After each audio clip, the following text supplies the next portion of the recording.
Pasca penangkapan paksa 3 warga suku Dayak oleh pihak kepolisian, berujung demo besar-besaran dari warga suku Dayak Kalimantan.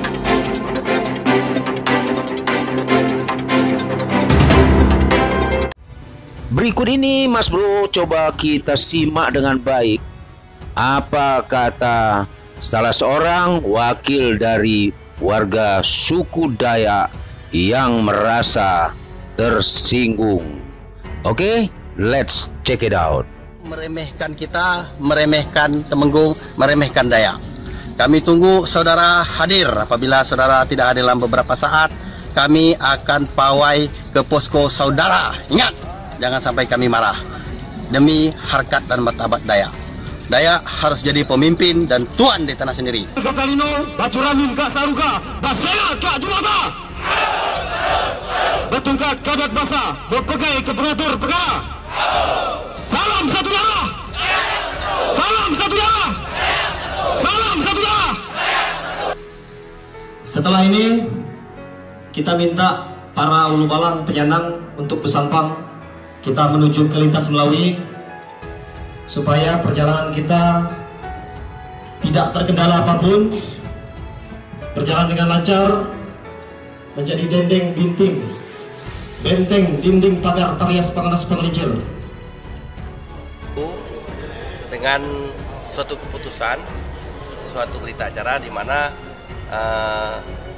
pengakuan hak-hak hutan adat masyarakat Punan Lobongan ini akan kita teruskan atau Danau Sentarum untuk mengikuti proses sesuai undang-undang berlaku ke Kementerian Lingkungan Hidup, supaya pengakuan hak-hak adat terhadap masyarakat adat Dayak itu betul-betul diakui oleh negara.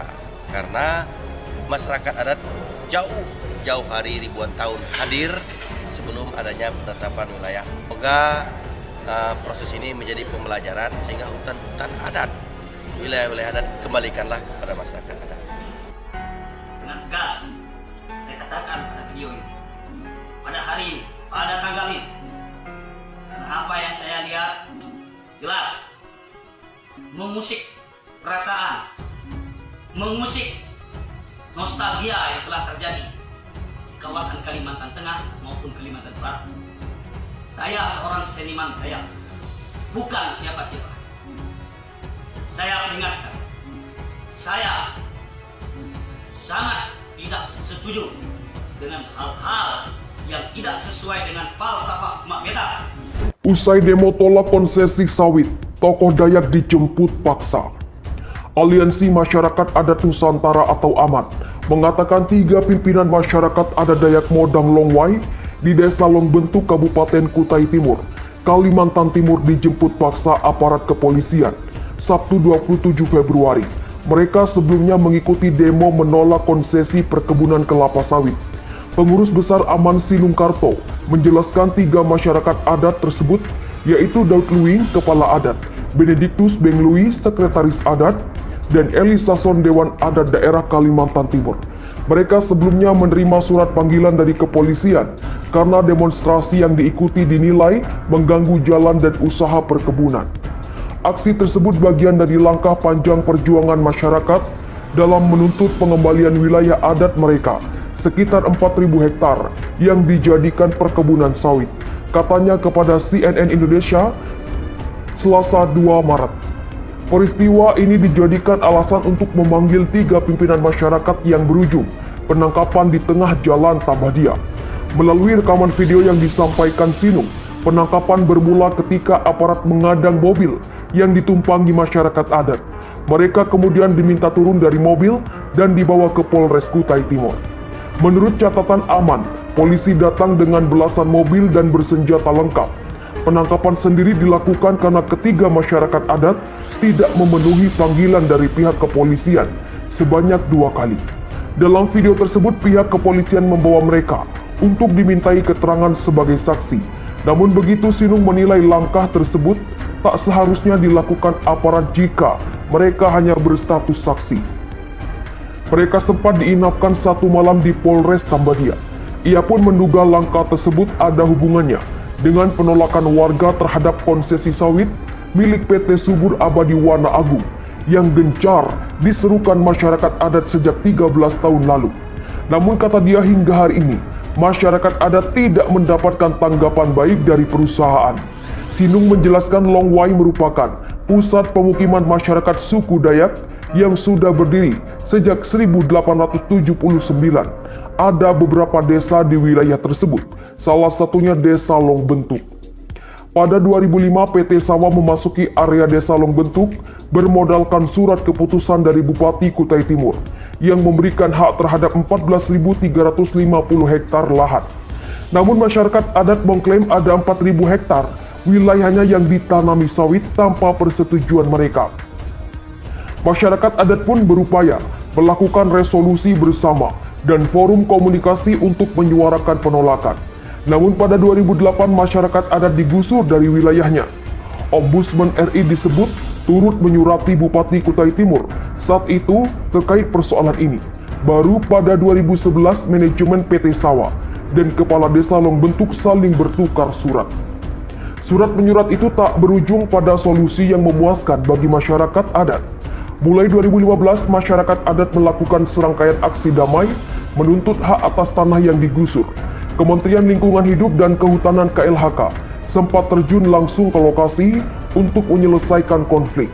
PT Sawa pun berupaya menawarkan kebun plasma di luar wilayah konsesi, namun ditolak masyarakat sampai hari ini. Konflik masih berlanjut. Kapolres Kutai Timur AKBP Weli Jatmoko menjelaskan penangkapan dilakukan karena ketiga masyarakat adat melakukan penutupan aktivitas jalan di sekitar konsesi dan perkebunan sawit. Kegiatan ini dikhawatirkan berpotensi memunculkan bentrokan massa.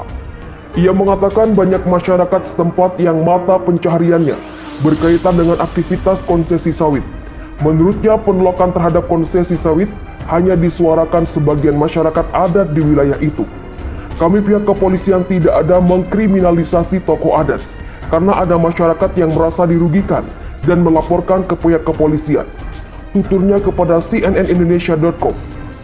Weli mengatakan ketika tokoh adat dijemput sebagai saksi untuk dimintai keterangan, namun ia tidak menutup kemungkinan ketiganya ditetapkan sebagai tersangka jika bukti dan keterangan yang didapat dinilai mendukung. cnnindonesia.com telah berupaya menghubungi nomor telepon PT Subur Abadi Wana Agung yang didapat melalui penelusuran situs, namun tidak tersambung. Nama PT Sawa sendiri tercantum dalam daftar laporan keuangan tahunan perusahaan LKTP pada Direktorat Jenderal Perdagangan Dalam Negeri sejak tahun 2014. Mengutip situs Dinas Perkebunan Provinsi Kalimantan Timur, PT Subur Abadi Wana Agung memiliki 14.350 hektar lahan di wilayah Kalimantan Timur untuk perkebunan sawit per 2009. Laporan Forest Watch Indonesia FWI pada 2013 menyatakan ada praktik ilegal yang dilakukan Bupati Kutai Timur, Isran Nur, dan Kementerian Kehutanan karena mengeluarkan izin usaha pada lahan yang tumpang tindih dengan perkebunan sawit, tambang batubara, dan lahan masyarakat adat. Tumpang tindih izin antar perusahaan mengakibatkan konflik semakin parah. Belum selesai perkara dengan perusahaan perkebunan kelapa sawit, masyarakat dihadapkan lagi dengan izin HTI dengan izin eksplorasi tambang batubara di lokasi yang sama. Tulis laporan bertajuk Pertahankan Hutan Adat yang Tersisa. Menurut catatan FWI, konflik di Longbentuk bukan hanya datang dari konsesi PT Sawa. Setidaknya ada 6 korporasi lain yang memiliki konsesi di wilayah itu yang berkonflik dengan masyarakat. FWI menduga rentetan konflik lahan ini bisa terjadi karena cacatnya sistem perizinan pemerintah yang membuka ruang besar bagi investor dan korporasi menguasai sumber daya milik masyarakat adat. Masuknya perusahaan swasta ke wilayah masyarakat adat pun disebut berdampak signifikan terhadap kesejahteraan masyarakat. Mereka disebut merasa kehilangan sumber daya yang sudah lama menjadi mata pencaharian utama. Masyarakat adat pun berupaya melakukan resolusi bersama dan forum komunikasi untuk menyuarakan penolakan. Namun pada 2008 masyarakat adat digusur dari wilayahnya. Ombudsman RI disebut turut menyurati Bupati Kutai Timur saat itu terkait persoalan ini. Baru pada 2011 manajemen PT Sawa dan kepala desa Longbentuk saling bertukar surat. Surat menyurat itu tak berujung pada solusi yang memuaskan bagi masyarakat adat. Mulai 2015, masyarakat adat melakukan serangkaian aksi damai menuntut hak atas tanah yang digusur. Kementerian Lingkungan Hidup dan Kehutanan KLHK sempat terjun langsung ke lokasi untuk menyelesaikan konflik. PT Sawa pun berupaya menawarkan kebun plasma di luar wilayah konsesi, namun ditolak masyarakat sampai hari ini. Konflik masih berlanjut. Kapolres Kutai Timur AKBP Weli Jatmoko menjelaskan penangkapan dilakukan karena ketiga masyarakat adat melakukan penutupan aktivitas jalan di sekitar konsesi dan perkebunan sawit. Kegiatan ini dikhawatirkan berpotensi memunculkan bentrokan massa. Ia mengatakan banyak masyarakat setempat yang mata pencahariannya berkaitan dengan aktivitas konsesi sawit. Menurutnya, penolakan terhadap konsesi sawit hanya disuarakan sebagian masyarakat adat di wilayah itu. Kami pihak kepolisian tidak ada mengkriminalisasi tokoh adat, karena ada masyarakat yang merasa dirugikan dan melaporkan ke pihak kepolisian, tuturnya kepada cnnindonesia.com. Weli mengatakan ketika tokoh adat dijemput sebagai saksi untuk dimintai keterangan, namun ia tidak menutup kemungkinan ketiganya ditetapkan sebagai tersangka jika bukti dan keterangan yang didapat dinilai mendukung.